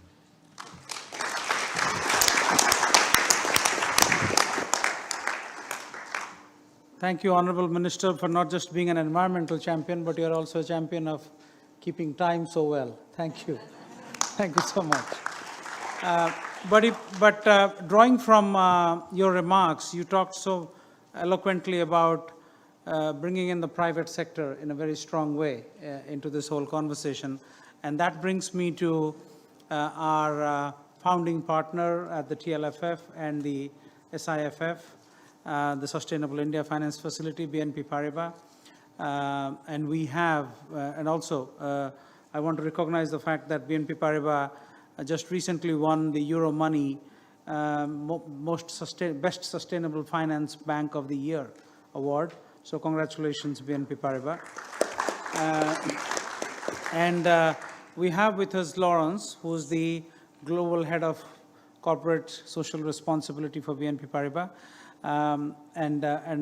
Of course, we had intimated that the statements of support should be roughly within 3 minutes. So I would greatly appreciate if we can all keep it to 3 minutes each. Lawrence, the floor is yours. Thank you very much, and thank you for having BNP Paribas with you tonight. So we are the leading bank of the Eurozone, and we are committed to finance the economic development while having a positive impact on our stakeholders and contributing to a better future. So we took very serious public commitments for the environment and for the promotion of human rights, and we decided to use SDGs as a compass for our strategy. So what are the ways in which we can finance sustainable landscapes? I think the first one is to avoid that our financing activities have a detrimental impact on biodiversity and landscapes at large. That's why, if you consider deforestation, we strive not to have a negative impact through our financing activities, which could result in forest degradation or deforestation.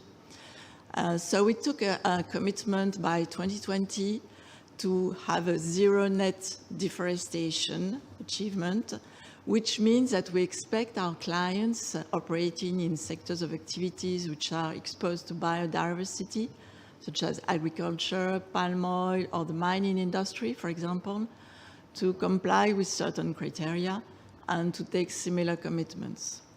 So we want only to work and do business with corporates which consider biodiversity and which are ready to manage and mitigate their potential impacts. But we also acknowledge that even our clients who share our concerns on biodiversity and climate can face difficulties, and we have to be alongside them to support them on their continuous improvement journey and to be ready to acknowledge and reward their efforts. For example, we have been engaging with one of our clients who is a leading supplier of high-quality chocolate for some years, and we encourage him to improve the management of its supply chain, which was for us an area of concern. So as a consequence, they took a commitment to be carbon and forest positive by 2025, which is a great commitment. And we were able to offer them what we call a positive impact loan, which is a credit with a financing which is based on the achievement of sustainability criteria. And in this specific case, the criteria were the number of acres of forests regenerated. So this is a kind of success we can achieve only when we work hand in hand with one of our clients. But we can go even further and design tailor-made products in order to improve the sustainability of landscapes. And I think that in this respect, the partnership we signed with the UN Environment is really a very good example of innovative, creative, tailor-made and impactful products. So the idea, as you know, is to mobilize investor capital for projects combining ecology and the fight against poverty in rural areas. And the global objective is to collect $10 billion by 2025. So as you've understood, we're already well in track with those two brilliant projects alive and running. And so it's already a very good point of satisfaction. So as you can see, there are many ways for commercial banks to have a proactive role in financing sustainable landscapes, but we are convinced that we can only move the needle by joining forces with all our stakeholders, starting with our clients, with the end consumer, with public authorities, NGOs, MFIs, and of course, multilateral organizations. That's why SDG 17 is so key, and that's why coalitions are critical. So to conclude, I would like to say that we are really thrilled and honored to be here tonight with so many influential leaders, our current partners and partners to be, all mobilized for the common good. Thank you very much.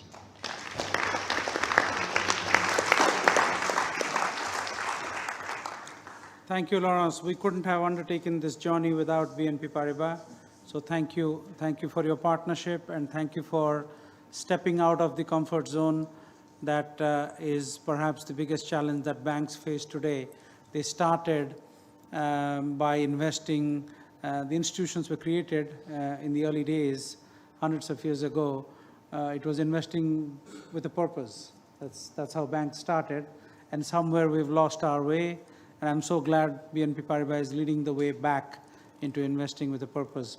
With that, if I may invite Ruth Richardson, who is the Executive Director of the Global Alliance for the Future of Food, and is, of course, a very strong partner in the work we are doing in Andhra Pradesh as well, and of course elsewhere. Ruth, the floor is yours. Great, thank you. So as Satya said, my name is Ruth Richardson. I'm with the Global Alliance for the Future of Food. The Global Alliance is a strategic alliance of 21 international philanthropic foundations that all have very different activities from many of the things mentioned here. Palm oil supply chains out of Indonesia, of course, supporting zero-budget natural farming in Andhra Pradesh, supporting farmers' rights in Africa, etc. Together, these foundations come together in the alliance to really push for food systems transformation together. The relevance of our work to this conversation is twofold, given the topic of financing sustainable landscapes. First of all, we believe that food systems, agricultural landscapes, are one of the most critical aspects of sustainable landscapes. And two, of course, given that I represent 21 foundations, financing is the driving force behind the foundations committed to the Global Alliance's mission and mandate. So I want to talk a little bit about the sources of financing. Of course, private investment is absolutely essential to support sustainable landscapes, and quite urgently. Of course, private capital is just from sheer volume, a huge percentage of financing available. So from that perspective, it's absolutely critical. As well, private enterprise, of course, has an important, indeed, foundational interest in seeing landscapes move towards more sustainably because they are so dependent on everything to do with sustainability, from a healthy environment to a happy workforce. As such, private enterprise is a key stakeholder in this global agenda, and we really need private sector as collaborative and engaged partners. This, however, does not diminish the need for public investment. The Global Alliance has supported many key pieces of research, for instance, with IPES Food, the high-level panel co-chaired by Olivier Scudder on the food health nexus, study with Canabio, a major research institute in Mexico, on maize systems externalities and impacts, as well as a piece of research with a collection of agroecological leaders in the field on the importance of agrobiodiversity. All of these independent pieces of research point to the need for public funding, particularly in the field of research and knowledge generation.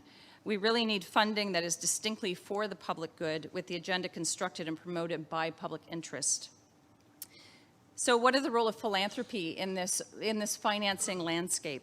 Philanthropy can play a unique role as catalyst and incubator, providing risk and innovation capital. As well, philanthropy has the ability to, and indeed is leading the way in impact investing.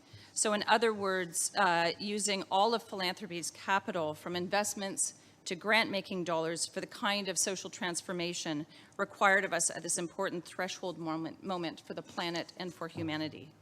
We've seen this in the whole divest, invest movement, and we will continue to see it in different areas, such as food systems. I want to just finish by saying that one thing we desperately need, I think, as a financing community, is tools to help us understand the right kind of investments. We all know we've made bad investments, public, private, and philanthropic alike. And I would like to point to TEEB Agri-Food, which is a valuation framework that helps us look at food systems in a different way, and food systems policies, food systems investment, food systems practices. This is an incredibly powerful tool. I encourage you to look it up and to speak with those that are associated with it. We have the study leader here, Alexander Muller. We have a special advisor here, Pavan Sukhdev. And of course, this has been undertaken under the leadership of UN Environment. So I think this is an incredibly powerful diagnostic tool to help us understand the kinds of investments we need to make and to make those investments wisely. So ultimately, what TEEB Agri-Food leads us towards is financing that is in partnership with nature, informed by the voice of marginalized and Ruth, most we need to effective, really, because with we have to multiple close. benefits. Thank you so much. Yes, thank you. Well, I know, unfortunately, we're running out of time, so, but I really want all our distinguished partners that are here to make the statements of support. So please bear with me, but kindly be very brief in your remarks. Let me start sequentially with Javier Mananjares, the Chief Executive Officer of the Green Climate Fund at this time, and then with brief remarks. Javier, the floor is yours. Yes, to be brief, we at the Green Climate Fund welcome the opportunity to support this initiative by co-organizing this event. As the world's largest dedicated climate fund, the GCF has a particular interest in facilitating solutions that engage the private sector to promote sustainable land use. We were set up by the UN as the operating entity of the financial mechanism of the Convention to support global climate goals, and we now also serve the Paris Agreement, helping developing countries to achieve both their mitigation and adaptation targets. We have heard some exciting initiatives here today to finance sustainable landscape. And even more so, we have heard about a common denominator of working in partnership. At the GCF, all we do is in a partnership and through partnerships. And I'll just be brief, giving you some examples. In Morocco, with the Agency for Agricultural Development. In the Gambia, we're partnering with UN Environment. In Bhutan, we're partnering with WWF. In Morocco, we are protecting the natural forest of the Argan Biosphere Reserve by investing in sustainable arboriculture. In the Gambia, we support a large-scale ecosystem adaptation, restoring forests, mangroves, and savannas, whilst promoting natural resource-based business run by local communities. Finally, in Bhutan, we are launching a truly transformative approach to forest conservation. Bhutan for Life aims to protect 51% of Bhutan's territory that is protected land, ensuring that Bhutan can remain a carbon-neutral country. With that, I will not go much further, and I will just say that the GCF is still a new fund. We still have a lot of way for room and improvement. So far, the fund has approved 74 projects for $3 billion, and next month, our board will be meeting in Bahrain with over 20 projects for $1.2 billion. With that, I finish. Thank you. Thank you, Javier. Let me invite Christiana, who's the Executive Secretary of the Convention on Biodiversity. And everything you've heard from the leaders from different parts of the world, biodiversity is at the heart and center of the conversation. Christiana, the floor is yours.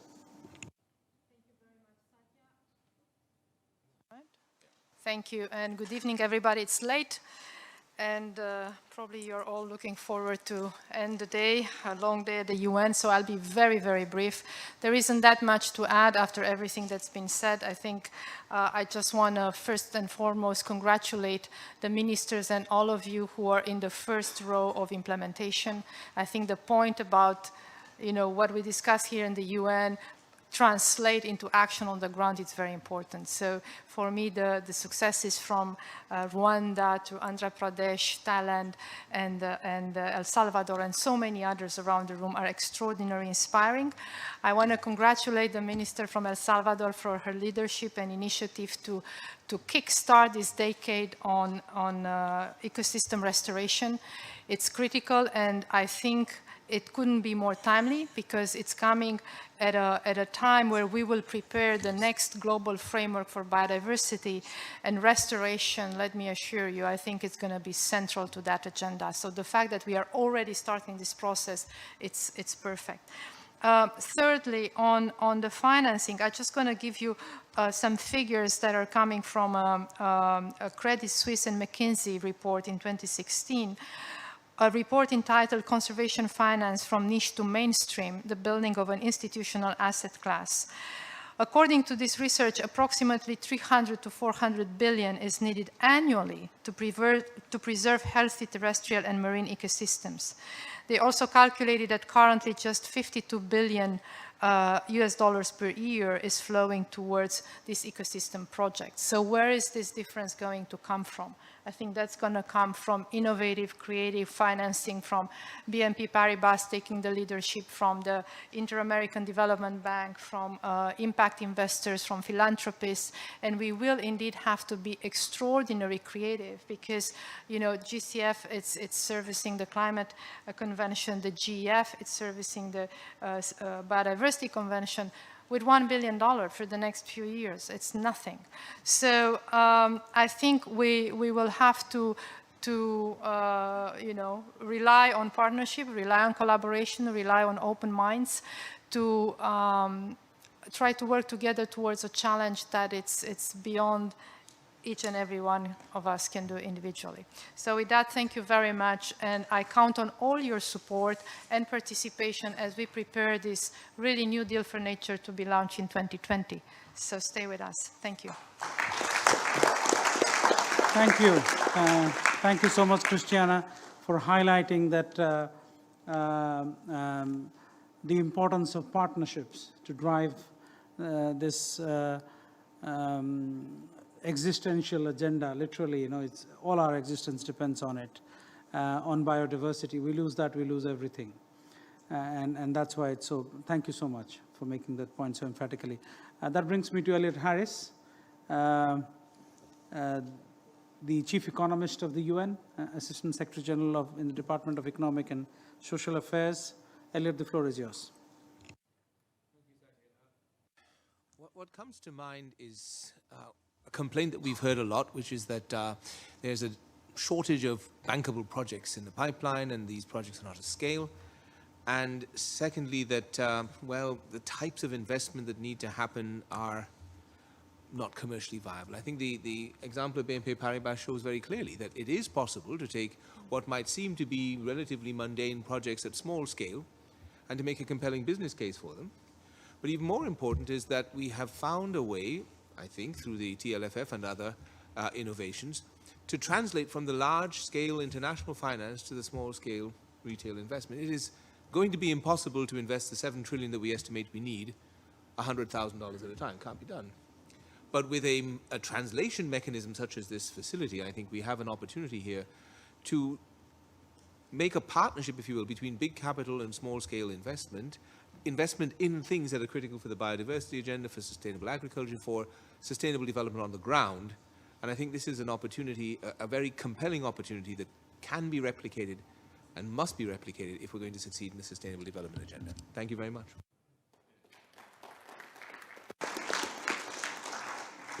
Thank you so much, Elliot. You were there at the front lines when we launched on 26th October 2016 in the Coordinating Ministry of Economic Affairs in the Republic of Indonesia. You were there representing UN Environment and the UN system along with Yannick. This wouldn't have been possible without your support all along, so thank you so much. That brings me to my partner in crime and founding partner of all these facilities, host Tony Simons, who's the Director General of the World Agroforestry Center. Tony, the floor is yours. Thank you, Satya, and thank you, colleagues. ICRAF is pleased and privileged to be a partner working alongside the state of Andhra Pradesh, the government of Indonesia, and Pavan and the UN agencies. And we really applaud UNEP, UN Women, and UN Economic Commission for Europe for standing up and taking some risks, for being courageous. It takes really a lot of courage to do that, and we are very grateful. We also really salute BNP Paribas for standing out and taking risks themselves and entering a space, allowing independent groups to scrutinize them, to hold them to account, and to feel responsible for the investments that they are making. I'd like to make one quick point, and that is, as we seek to blend this finance, to bring these different sources of transformation together, we really need to be careful of the question, what does success look like? And we've heard a lot about certification. There are 140 agricultural certification systems in the world, and they're failing us. They're not working. The Global Reporting Initiative has 400 indicators. SAN platform has 120. The lowest RSPO has 37.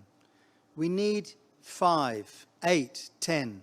What are those proxy metrics that tell us 80 or 90% of what we need to know? We can add other things onto them, but the soil organic carbon, the higher plant diversity, the water use efficiency, the social inclusion, the good governance and ethics. What are those proxy metrics that will enable us to know that we're de-risking the smallholder, we're giving a good return on investment, and we're making sure that those monies are being leveraged not just for a financial return, but also for that social and environmental dividend. And we're pleased to be working with groups like here, Howard Shapiro from Mars, on trying to unpick that complexity of hundreds of indicators coming down to those 5, 8, 10 proxy metrics. Thank you.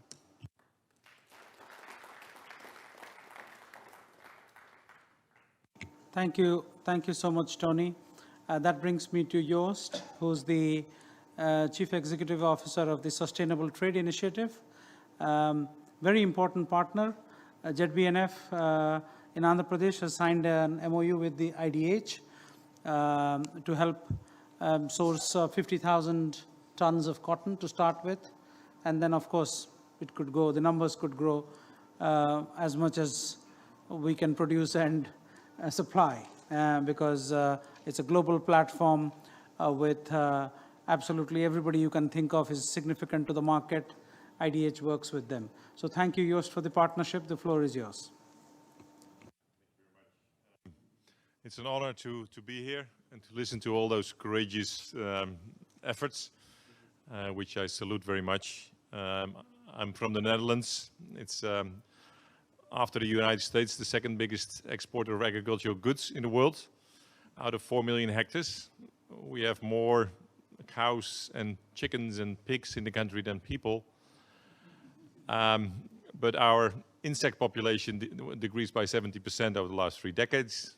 And our carbon footprint of our dairy industry is the total carbon footprint that our country can have. So we don't live in harmony with nature. So I very much salute this approach of sustainable landscapes, and it's incredibly courageous what you're doing, sir, in your state, to lead your country and don't make the mistakes of the Western world, because there has been many mistakes. I think for me there are 3 things that go together in the approaches that we learned. A value chain approach, and you correctly said you need marketing, right? Because you can stimulate your farmers to do the right thing, but you need markets to pick that up. We need a jurisdictional approach. I think that's what we have learned over the last few years, that if you try to certify farmers with business but not having the government as the leader, then you don't get anywhere, right? And you need an investment approach. So that value chain approach, the jurisdictional approach, and the investment approach, like the players of BNP Paribas. I think if we bring those 3 together, then hopefully we can make a difference on the broken food systems. We have launched the End Green Fund. I'd like to mention that, which is a de-risking first loss fund of 100 million by the Norwegian government and 25 million by Unilever to invest in similar things as we just discussed. Very pleased to be partnering with you in India on this, and hopefully we can help you market it into the world. We do a lot of jurisdictional sustainable landscapes in Indonesia. We work very closely with Invest Kalimantan in Aceh, in South Sumatra, to try to help the government in this jurisdictional approach. So I think this is really the way forward. Maybe one last point is we are launching the first verified sourcing area from Brazil in the Mato Grosso with the local mayors in the Mato Grosso in Brazil. So it's that marketing approach where at jurisdictional level, farmers are farming sustainably, and then they are verified at the jurisdictional level. So we need to move from farm certification to jurisdictional verification. Thank you.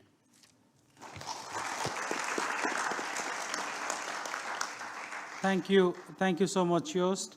May I request, we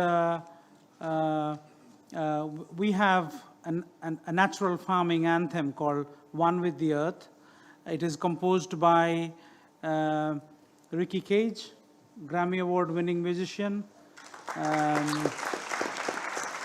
and among others, is partnered with our rock star friend Rocky, who's our Goodwill Ambassador. And Rocky, you should have been in the UNEP campus, the UN offices in Nairobi campus, to feel the electric when Rocky was performing very recently, after he was appointed UN Environment Goodwill Ambassador. So thank you both for being here today, and thank you for all your efforts. And then I want to express my deepest gratitude, because this is all pro bono. Nobody has paid a penny to Ricky or Rocky to do any of this. They have taken this initiative themselves.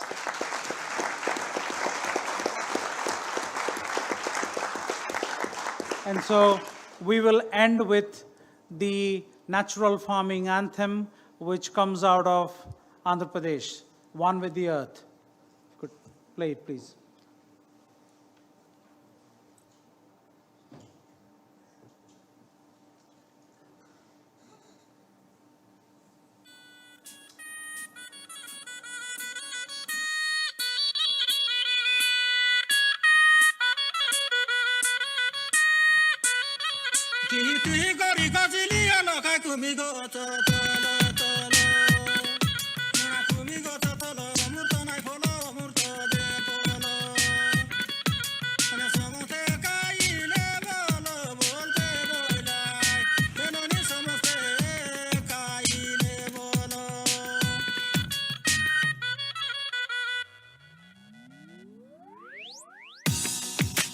Plant your dreams in the soil, water them with love.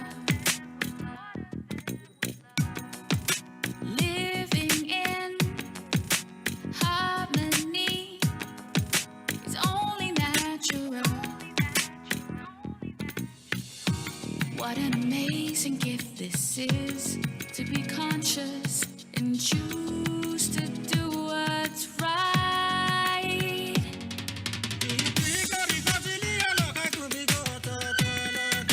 We got to stand up for life. Everybody together, together.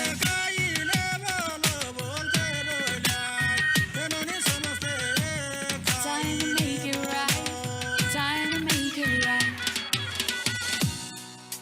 No more looking back. Times have been dark, but only so we can see the light. Now we've learned together that nature knows best. She's everything we need. What an amazing gift this is, to be conscious and choose to do what's right.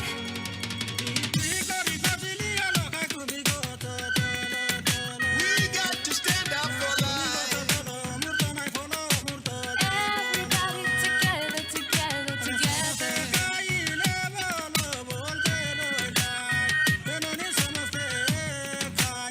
Time to make it right. Time to make it right.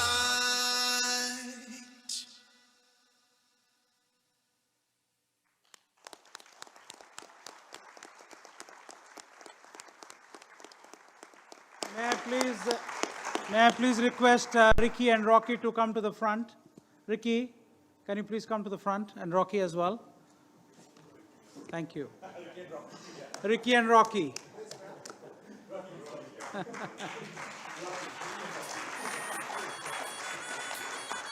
It's a fantastic collaboration across continents.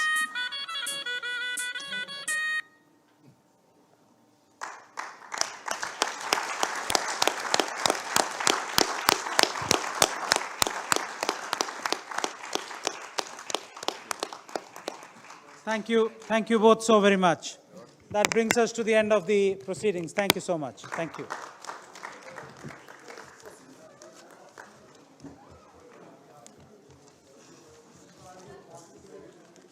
Sure.